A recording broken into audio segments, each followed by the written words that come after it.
Quand j'ai entendu l'eau, les oiseaux, j'ai entendu plein de sons pour la première fois. J'étais complètement choquée quand je suis sortie du magasin d'audition. Donc elles ont fait une confrontation et ma mère lui a expliqué carte sur table qu'est-ce que je vivais au quotidien. Et cette prof s'est mise à pleurer. Une fois, il voulait amener une ardoise pour me dire m'écrire que par ardoise sans me parler oralement, en me disant que de toute façon plus tard tu seras sourde. Rose, vous avez écrit aux éditions Mango un livre, Vivre avec la surdité, le son de la vie. C'est ça. Alors ça ressemble à quoi, le son de la vie? C'est un petit jeu de mots que j'ai adoré d'ailleurs. Et si je dois parler du livre, ça ressemble à un livre coloré qui en fait a pour but d'aider les personnes qui sont sourdes ou malentendantes à apprendre à vivre avec la surdité de façon positive, de décomplexer un peu tout ça et de donner une image positive aussi aux parents qui apprennent la surdité de leur enfant. Et du coup, ça permet de les déstresser, de leur donner plein de conseils à ce propos. Alors aujourd'hui, si vous êtes une jeune femme avec un look, et je vous dirais que même l'accessoire pour vous aider à entendre rajoute à votre look bionique un peu Star Wars un petit quelque chose en plus. Ça n'a pas toujours été le cas. D'abord, vous apercevez de cette surdité à quel âge et comment? Alors moi, je suis née malentendante à la base, mais personne ne l'a vu jusqu'à mes 8 ans. Donc j'ai été appareillée seulement à 8 ans, qu'il y avait des petits symptômes qui pouvaient faire penser que j'avais de la surdité, comme des refus de faire le test auditif à 4 ans. Ça peut être plein de choses en fait. Mais en fait, j'ai appris à regarder le visage des gens. Et par l'expression des gens, j'arrivais à deviner la phrase et par la lecture labiale aussi. C'est comme cela en fait que vos parents passent à côté en fait? Ils passent à côté parce que déjà la surdité, c'est pas du tout connu de l'an 2001 à 2008. Donc il n'y a aucun cas dans les écoles de surdité. Et les médecins, pareil, ne voyaient rien. Donc pour mes parents, ils se sont doutés de rien jusqu'à mes 8 ans. D'accord. Alors, l'arrivée de ces premiers appareils vont marquer quand même un réel changement. Ouais. Vous pouvez me raconter? Bien sûr. Enfin, en fait, je me suis rendu compte déjà de la perte que j'avais. Parce que pour moi, je m'en rendais pas du tout compte, je vivais avec ça. Et quand je les ai mis pour la première fois, c'était un choc parce que j'étais dans une bulle depuis des années. Je sentais un calme au fond de moi, mais je ne comprenais pas trop d'où ça venait. Et quand j'ai entendu l'eau, les oiseaux, j'ai entendu plein de sons pour la première fois, j'étais complètement choquée quand je suis sortie du magasin d'audition. J'étais subjuguée un peu? Subjuguée. Oui. J'en revenais pas. Donc franchement, j'avais l'impression d'être dans une télé. C'est vraiment la sensation que j'avais de parler dans un micro comme ça, dans la rue, et d'avoir des sons énormes dans mes oreilles. C'était assez impressionnant. Comment l'arrivée de ces appareils, ces premiers appareils auditifs, est-il perçu par vos petits camarades à l'école? Au début, super bien, parce que j'ai eu de la chance, mon directeur d'école, j'étais en CE1, je crois, qui était malentendant aussi. Donc j'étais nouvelle dans cette école, on était dans le sud de la France, et il m'a présentée comme si j'étais la reine de l'école.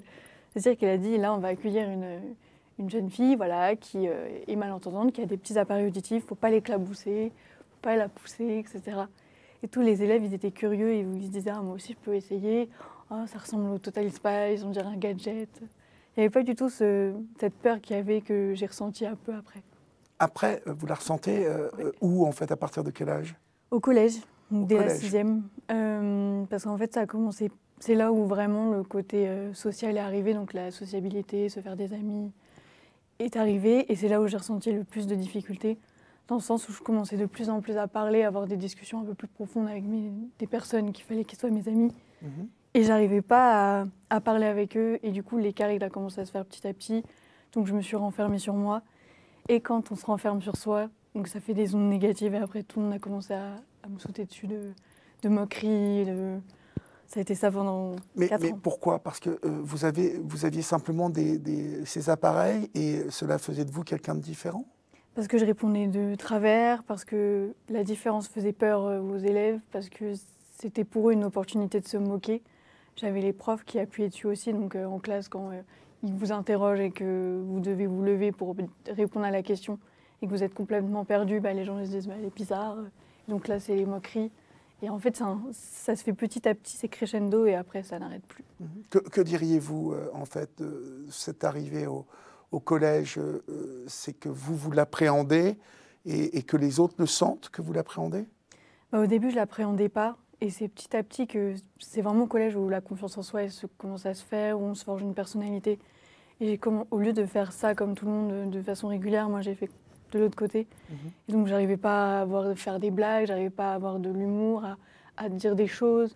J'arrivais pas du tout à m'intégrer en fait, à avoir des amis. Donc forcément, comme il y a une sorte de quête de popularité dans les collèges où il faut être traîné avec les groupes stylés, machin, du coup ça fait que descendre quoi. D'accord. Voilà. Alors, ça s'est traduit par des mauvais résultats en cours et peut-être vous dites que vous devenez introverti, vous restez un peu sur vous-même à l'époque? Ouais, j'avais vraiment pas de très bonnes notes. Du coup, on avait une petite pression des professeurs. J'entendais pas parfois des consignes orales de professeurs. Par exemple, une fois, j'avais pas entendu que je devais tenir une porte. Et c'était un collège assez strict. Et j'avais pas vu qu'il y avait un groupe qui arrivait. Et j'ai une professeure qui est descendue, qui m'a pris par le callback et qui m'a plaqué contre la porte pour que je la tienne. Qui m'a vraiment humiliée devant une centaine d'élèves. C'était plein de trucs comme ça, en fait, au quotidien. Et des profs qui se moquent de toi devant toute une classe, etc. Et du coup, les élèves, ils se déchaînaient parce que pour eux, c'était l'occasion. Donc, on te pique tes appareils, on te crie dans les oreilles. Une fois, ils voulaient amener une ardoise pour m'écrire que par ardoise sans me parler oralement, en me disant que de toute façon, plus tard, tu seras sourde. Donc, autant qu'on ne parle que par ardoise. Que des trucs comme ça. Mais vous étiez dans une école en banlieue ou à Paris? J'étais en province à Orléans à l'époque. À Orléans. C'était un petit collège de province qui D'accord. était quand même assez grand. Mais on n'est pas loin. Quel âge avez-vous aujourd'hui? Là, j'ai 23 ans. Donc 23 ans, c'était il y a 10 ans. Il y a 10 ans, donc Ouais. En 2014. C'est ça. Se moquer d'une jeune fille, même d'une enfant porteuse d'un handicap, de la part de profs, c'était très limite quand même. C'était limite, très limite, parce qu'en fait, déjà j'étais tout le temps la seule dans les collèges, la seule qui avait un handicap auditif, du moins où peut-être qu'ils n'étaient pas au courant, mais j'étais la seule à l'avoir, donc les profs ils tombaient sur moi. Ils n'avaient pas du tout conscience de ce que c'était en fait de vivre avec un handicap comme ça. Et donc c'était une peur de la différence et une peur de refus d'autorité. Et donc c'était de l'acharnement, c'était de l'humiliation. Et cette prof d'anglais d'ailleurs qui s'était moquée de moi a reçu ma mère quelques jours après. Donc elles ont fait une confrontation et ma mère lui a expliqué carte sur table qu'est-ce que je vivais au quotidien. Et cette prof s'est mise à pleurer parce qu'en fait, par la discussion et par juste cette sensibilisation, ça a cassé toutes ces barrières qu'elle avait, cette fierté ou cet ego qu'elle avait et ça l'a complètement retourné. Moi, je ne sais pas, mais du plus loin que je me souvienne, à chaque fois que j'ai croisé une personne qui avait des appareils, ça ne m'a jamais donné envie de l'humilier ou de la harceler. Il y a quand même un truc incroyable qui s'est passé à cette époque. Vous n'avez pas eu de chance quand même. Ouais, mais franchement, ça a été le cas même quand je suis arrivée à Paris dans un autre collège. Ah oui? Il y avait quand même encore ça. C'est pas tous les professeurs. Je suis tombée sur des professeurs très bienveillants. Pour autant, d'autres qui, en fait, peut-être par manque de confiance en eux, avaient du mal à dompter une classe de gens un peu turbulents qui défiaient leur autorité. Ils n'avaient pas cette confiance en eux pour oser taper du poing sur la table et me comprendre, en fait. Eux-mêmes étaient, je pense, se faisaient un peu humilier aussi par leurs propres élèves. Vous avez réussi tout de même à passer les différentes classes jusqu'à avoir votre bac. Oui. Ensuite, est-ce que vous diriez que l'arrivée en études supérieures est arrivée l'accalmie ou on vous regardait encore un peu bizarrement avec ces appareils? Quand je suis arrivée en études supérieures, j'avais plus du tout peur du regard des autres. C'est une toute autre difficulté qui arrivait. Mais le regard des autres, je l'ai accepté au lycée. Ça a été la période de transition où je portais des appareils roses, où vraiment j'avais plus peur du tout de le montrer, où j'en rigolais même.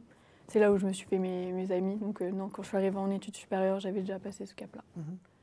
Ah non, je le répète, la manière dont vous les portez, donc ça veut dire que ça n'est pas nouveau. Vous avez un peu customisé vos appareils assez tôt. Ouais, franchement, j'ai commencé à faire la transition. Et pour être honnête, j'ai accepté mes appareils avant de devenir complètement sourd. Donc c'est-à-dire que l'implant est arrivé, je l'ai direct accepté. Donc c'est une plus grosse machine, entre guillemets, c'est plus conséquent. Une plus grosse machine dans... Vous parlez d'implant, donc vous avez subi des opérations. Une opération, à quel âge vous la subissez? Je suis devenue sourde à 19 ans, de façon brutale, et donc j'étais hôtesse de vente à ce moment-là. Et on m'a proposé, c'était une des solutions qui existait, l'implant cochléaire. Donc ça s'est passé dans les 19 ans.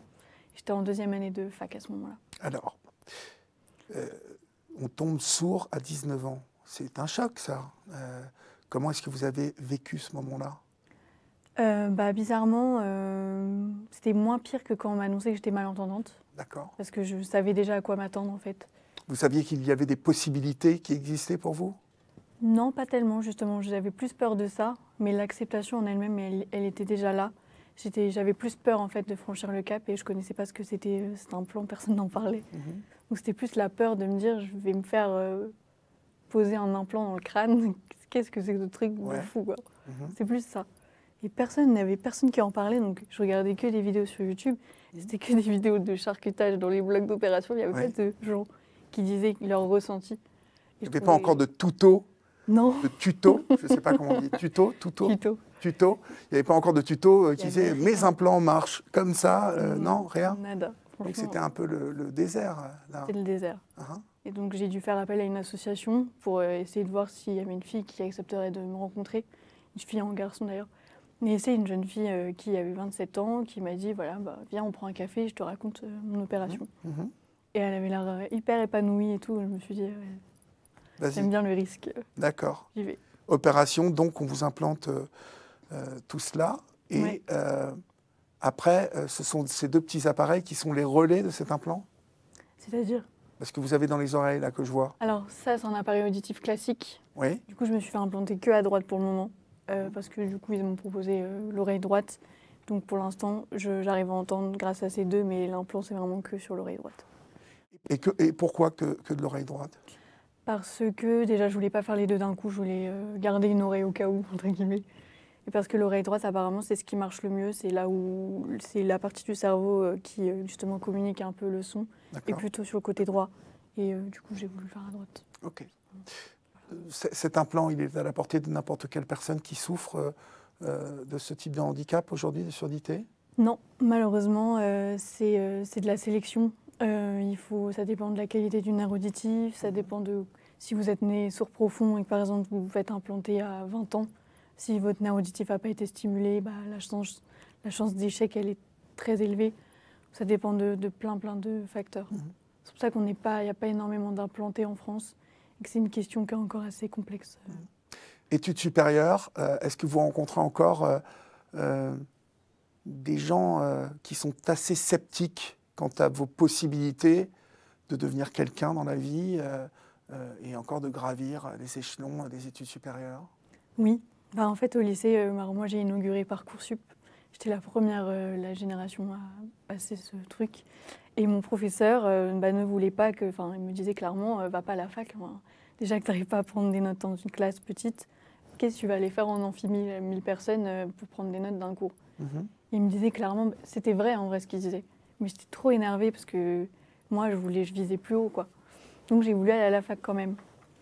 Et c'est là que je me suis rendu compte qu'en fait les études supérieures, c'est pas du tout accessible pour les personnes qui ont des handicaps malheureusement.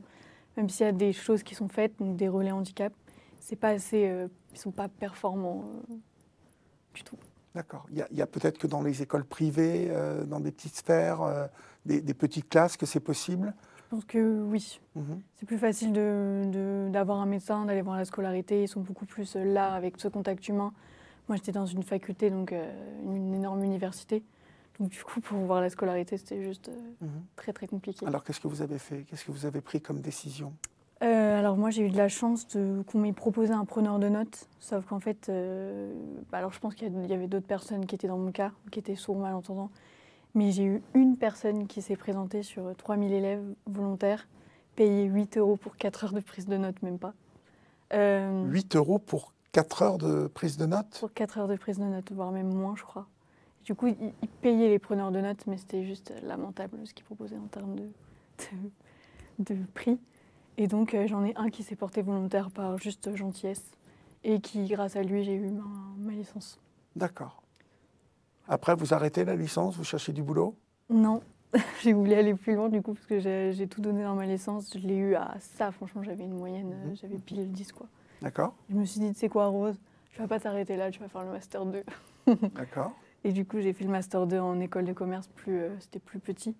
et je l'ai eu le Master 2. C'était beaucoup plus simple ces 2 années que les études en fac. Finalement, si vous aviez dû écouter les professeurs, tout ça ne serait pas arrivé. C'est ça. On est d'accord. C'est grâce à votre volonté, finalement, et le fait que vous croyez en vous que vous y êtes arrivé. Ouais. Mais ce que je dis aussi, c'est qu'il ne faut pas forcément être frustré de ne pas réussir aussi. Parce que moi, j'ai réussi, certes, mais j'aurais pu redoubler. Franchement, honnêtement, j'étais à ça à chaque fois de redoubler. Et pour quelqu'un qui a un handicap face à une société qui n'est pas du tout accessible, je dis toujours, fais-le à ton rythme. Le but, c'est le résultat. Mais c'est pas grave si tu fais pas tout d'un coup, parce que honnêtement, c'est la chance de réussite, elle est très très faible face à des structures qui sont pas du tout accessibles. En même temps, vous êtes la 10e jeune personne porteuse d'un handicap que j'interviewe, c'est ça, en 2 mois. Et j'ai le sentiment, et parfois cela a été dans les propos que ces jeunes gens m'ont tenus, leur handicap leur a amené une force. Et presque, cela a été un atout supplémentaire dans leur vie. Quel regard vous portez sur cette analyse-là? Je suis très très d'accord, parce qu'en fait, quand on vient à handicap, on est tellement confronté à des trucs, des demandes d'adaptation, de prise de risque, parfois d'humiliation, de choses qui sont très dures, qu'en fait, il n'y a rien de plus dur dans la vie que... On a une mentalité de... On fonce, et au pire, on se prend des échecs, et ça ne peut pas être pire que ce qu'on vit au quotidien. Et ça, je trouve ça bien. C'est franchement la force de... C'est pour ça qu'il y a beaucoup de gens qui ont une force énorme qui ont un handicap. Et c'est totalement normal, parce que cette société nous force à avoir cette mentalité. Et j'ai une pensée aux gens du coup, qui n'ont pas forcément la chance d'avoir cette force-là de combattre, parce qu'ils sont à bout, tout simplement. Aujourd'hui, que faites-vous? Au-delà d'écrire des livres? Aujourd'hui, déjà, j'ai écrit un super livre pendant mon master, d'ailleurs, Ouais. qui est sorti en septembre. Et aujourd'hui, je suis en freelance. Donc, j'interviens dans les entreprises pour sensibiliser au handicap. Je fais des actions de communication. Je suis créatrice de contenu. Et j'essaye aussi de me lancer un petit peu dans le cinéma. Dans le cinéma? Ouais. En tant que quoi? Actrice. En tant qu'actrice? Comédienne, oui. D'accord, très bien. Voilà. Vous voilà lancée, donc. Oui. Franchement. Et encore une fois, vous êtes la preuve vivante qu'un handicap peut amener à se surpasser et à devenir finalement l'un des paramètres d'une réussite. Oui. J'espère que ça va encourager beaucoup de gens à se battre et à donner le meilleur d'eux, parce que c'est important. Votre livre est aux éditions Mango, Vivre avec une surdité, le son de la vie. C'est ça. Et je vous invite, vous toutes et vous tous qui nous regardez, qui avez écouté Rose, et dans la libre antenne d'Europe 1, et maintenant de pouvoir poser un visage sur cette jolie jeune fille, je vous invite à lire ce livre. Merci Rose. Merci à vous. Si ce témoignage vous a plu, eh bien n'hésitez pas, vous aussi, à m'appeler sur la libre antenne au 01 80 20 39 21, 01 80 20 39 21, et peut-être que nous échangerons à la radio, et puis peut-être qu'un jour, vous vous retrouverez dans ce siège et que nous échangerons aussi en vidéo. Je vous dis à bientôt.